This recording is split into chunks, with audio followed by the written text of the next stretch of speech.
तो hello and welcome back to my channel the education hub.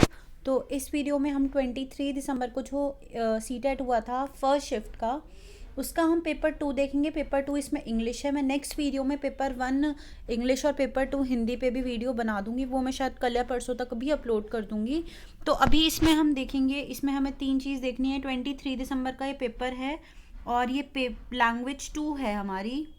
Language 2 है हमारी इसमें इंग्लिश, और ये है सेट 1 यानी कि जो सीटेट पेपर 1 है उसका है ये।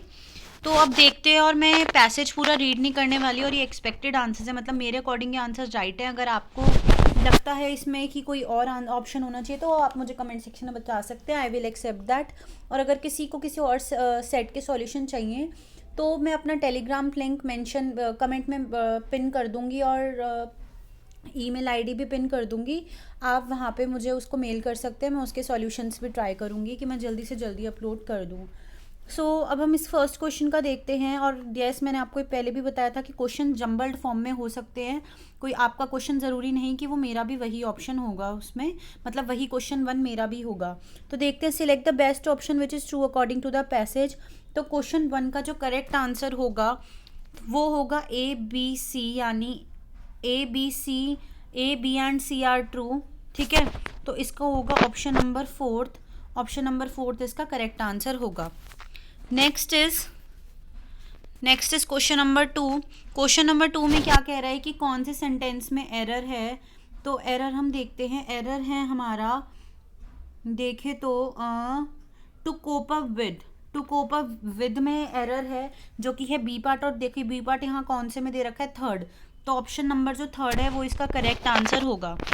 Next is question number 3। Question number 3 क्या कहता है, read the following statement and select the best option. तो इसमें क्या है, James Watt parents were keen to send him to abroad. तो ये सब है इसमें। तो इसमें अगर हम देखें तो सी ट्रू है, James Watt delicate health provide a blessing in disguise, and A false है।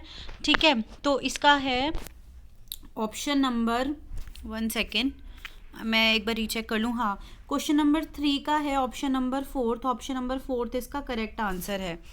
Next is question number 4th question क्या कह रहा है, विच of the following words have the same meaning evident.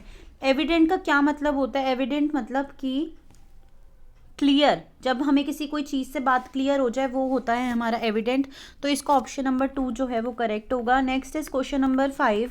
Question number 5 says that which part of speech is underline word in the phrase decisively influence its course. तो इसका जो option number है डिसीजिवली, इसमें इन्होंने अंडरलाइन कर रखा है। तो हमारा जो 5th है ये है हमारी एक एडवर्ब, यानी ये वर्ब के साथ, इन्फ्लुएंस हमारी वर्ब के है, उसको उसके साथ ये ऐड हो रही है, तो ये हमारा एडवर्ब हो गया। तो इसका ऑप्शन नंबर 4 जो है वो करेक्ट हो जाएगा।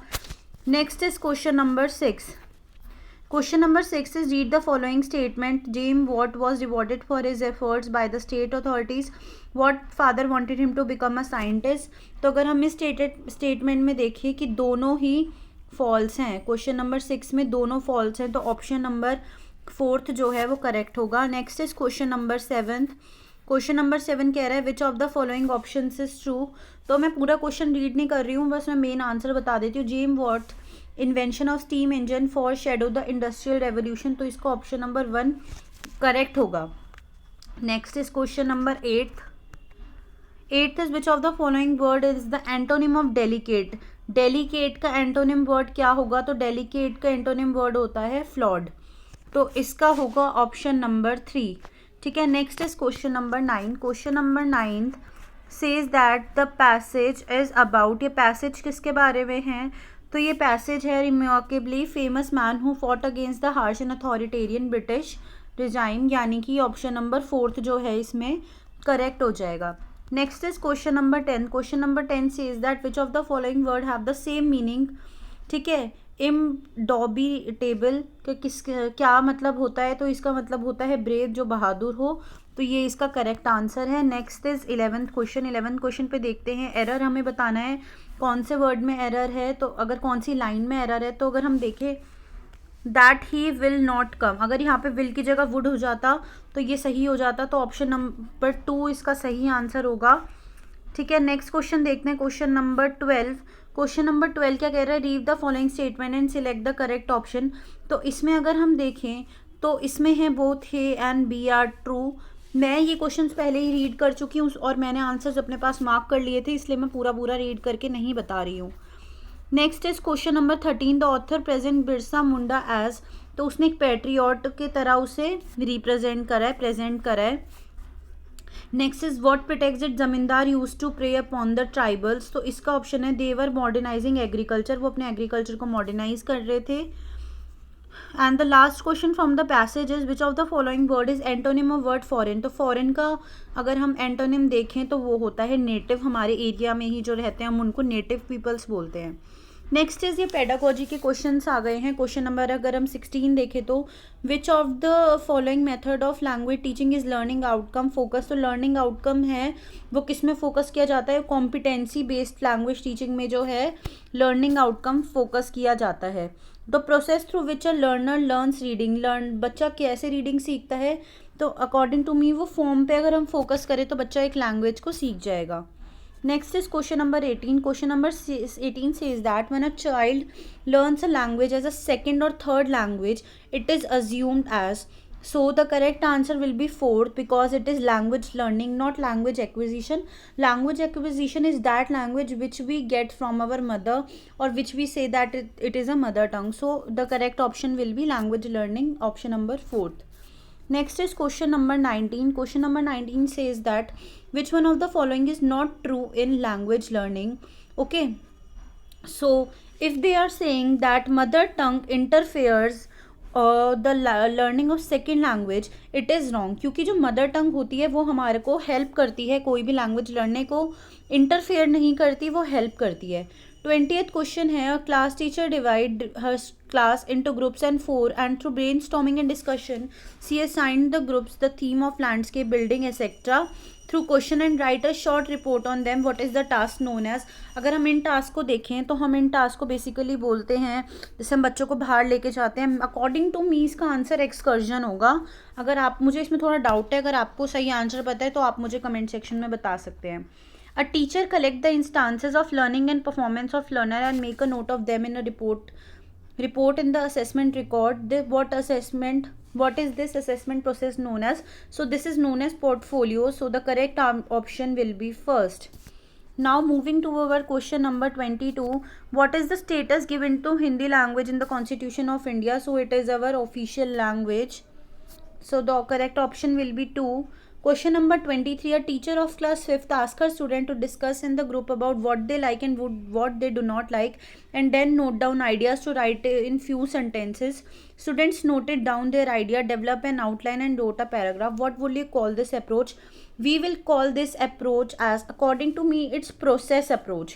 We are focusing on the process of writing. So according to me the correct option will be option number 2, that is process approach to writing.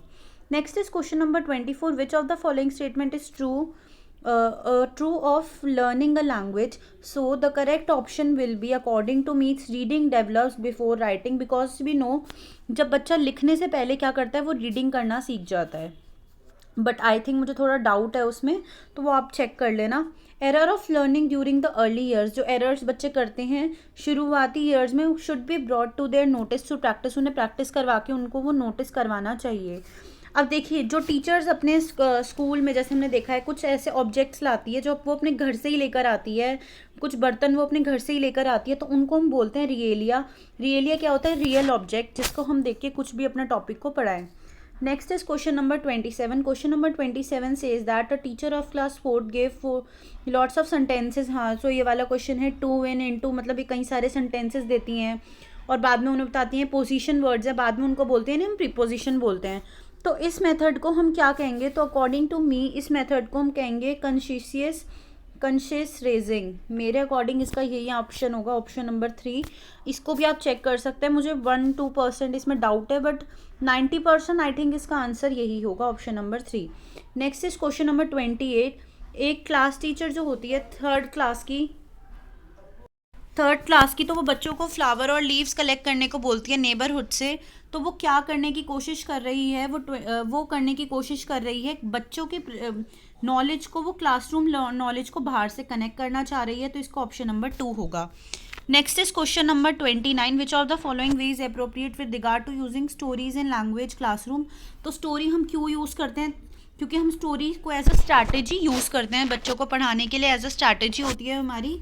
अब last question is what does multilingualism as a policy means. So it means all children begin their schooling in their mother tongue home language and add more languages as they progress. तो इसका होगा option number 1 correct.